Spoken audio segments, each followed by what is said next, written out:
Hi everyone. In this video today I want to talk to you a little bit about the new Star Wars Battlefront 2 game that came out. Now I'm going to kind of gear this video from an offline perspective, so I'm going to be talking about the single player campaign. I'm not going to put any spoilers in there if you're working on your pre-purchase decision. And I'm going to work on some of the other offline modes there, as well as the split screen local multiplayer mode. So let's go ahead and get into it. And I'm also going to kind of come into it from a perspective comparing it to the old Battlefronts and the previous Battlefront that came out just a couple years ago. So if you've played this series, I've been someone that's played this series and been a Star Wars fan and played it for forever, basically, through the entire series. And I've loved the games. The two old Battlefronts, there's no telling how many hours I put on them. And so I've gotten to see this series kind of develop over the years, and obviously we had a almost 10-year lull. I think it was 10-year lull where we didn't have any. So it's really nice to be able to have these games again. Now the difference between Star Wars Battlefront 1 and 2 and the old one and the new one is tremendous. And the difference between Star Wars Battlefront 1 and the new series and 2 in the new series is also very big in terms of the offline, which I think is a good thing. So I'm going to go ahead and I'm going to compare what I think is the two best ones in each era, and I'll do a little bit on the new Battlefronts as well, since they're kind of in the same time period.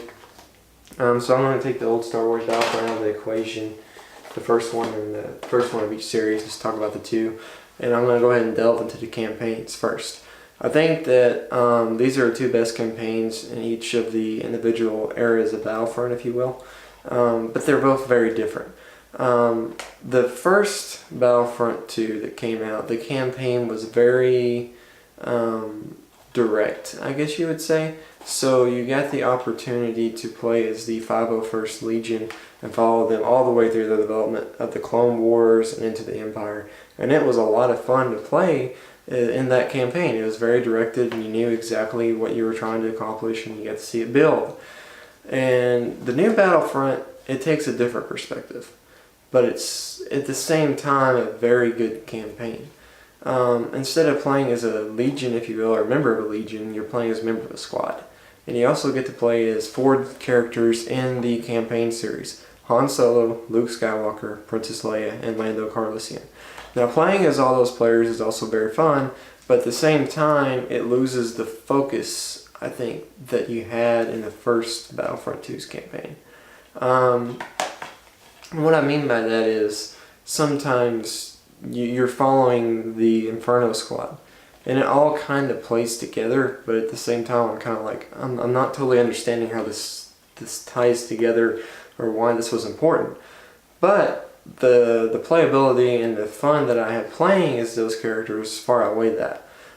So while that is a factor that it does lose a little bit of its focus in those missions, the fun that you're going to have playing with those characters is I think far outweighing the fact that it does lose a little bit of focus. Because whenever you play as the actual Inferno Squad and not in Versio, you get to stay very focused into their missions, and you understand completely what's going on. It's very easy to follow and very easy. They keep their train going of the campaign and story mode and all that. So it's a lot of fun to follow that. And you're also getting to play a lot of great action stuff, and it's just very, very, very fun. And I think it's got quite a bit of replayability to it, so it's something you're going to come back to several times. I think it's just a different campaign, and it's good in its own right. I think the campaign in the old Star Wars Battlefront 2 was slightly better, but it's a different era, if you will. It's 10 years later. This game's kind of a mix, I would like to say, between Star Wars Force Unleashed series and the traditional view of Battlefront, if you will.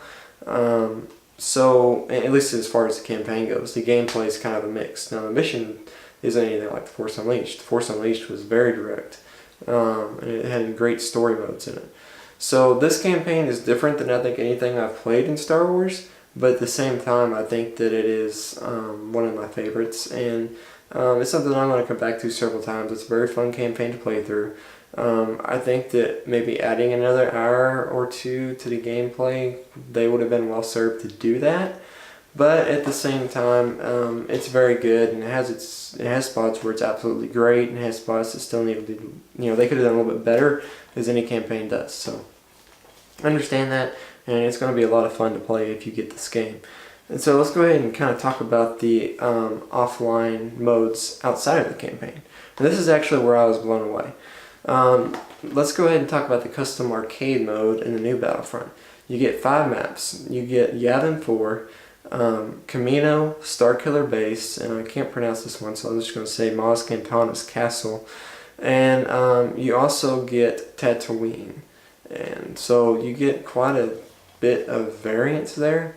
But at the same time, it needs a couple more maps. In the online multiplayer, they had Hoth, the Death Star, Jakku, and Kashyyyk. That I don't have in the offline modes. I would have loved to have those maps in the offline modes. So it needs a couple more maps, I think, and I wouldn't be surprised if you don't see them come out with some kind of a season pass deal where you get that later on, or an update. Who knows? That's just pure speculation on my part. I don't know what's going to happen there, but I would not be surprised if you don't see that happen. But the fun that you're going to have whenever you play the arcade mode it blew me away. It was way better than what I expected. Simply because of the fact that, and you also get Naboo. I'm sorry, I forgot to mention that one. It's the Feed Palace. If you played Star Wars Battlefront 2 beta, it's going to be the same thing. So, but you also get that map. And but the overall gameplay and the customization you can do is very fun. The only thing that I didn't like about the custom arcade, and this really kind of, I don't know, I didn't like this, is if you're playing on, so let's say you're playing on Camino, which is a Anakin series map, Clone Wars map. You cannot play as the Rebels, Resistance, First Order, Empire there. You can only play as clones or droids.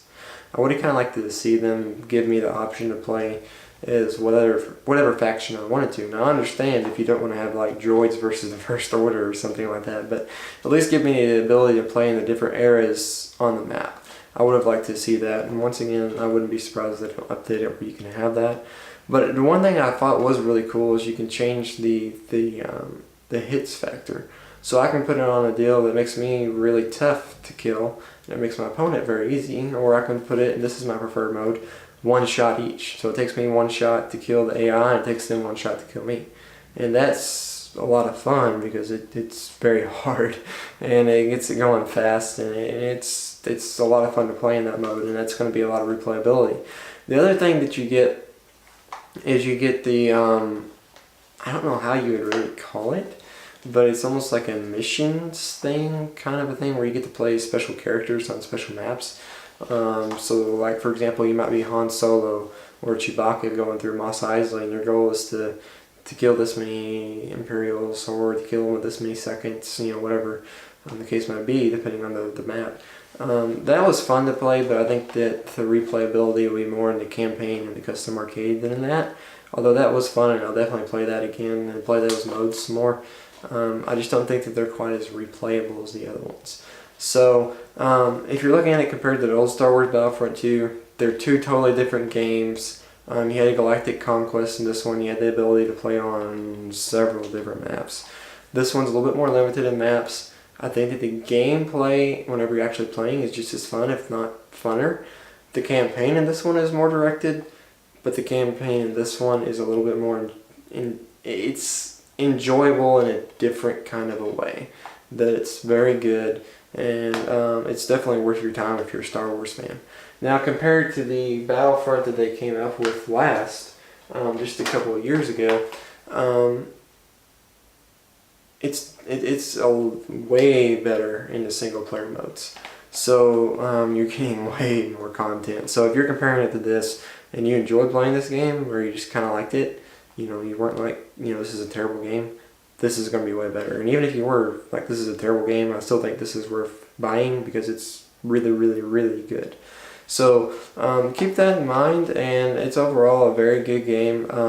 I think they had a couple of things that they could have done better. And maybe they'll update that as the time goes on. I know in multiplayer modes there's a lot of controversy, I guess you would say, going on with the loot box system and all that. But single player modes are a ton of fun, and I totally expect them to get the multiplayer and all that fixed if you're into the multiplayer part too. So I think that it's a very good game. Is it the best game in the Battlefront series? It's the best game in the Battlefront series in this era. It's probably not better than the ones in the old era. It's probably just as good as the first one. Not quite as good as the second one in the old era. The campaign is just a little bit better overall. Now, that's not to take anything away from the new one, because it's in its own right, it's a great game.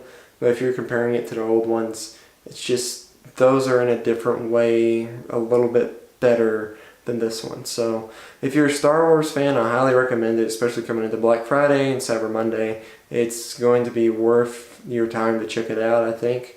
And so I hope this video helps you if you're looking at making a purchase decision. The campaign's good. It's going to hopefully fill in a couple of blanks. It's not going to fill in all the blanks in terms of what happened between The Last Jedi and The Force Awakens, so don't expect that, but it's very fun to play. And so I hope this video helps you if you're making that purchase decision. And thank you guys for watching today. I appreciate it. So please subscribe and hit that thumbs up button. Thanks so much for watching.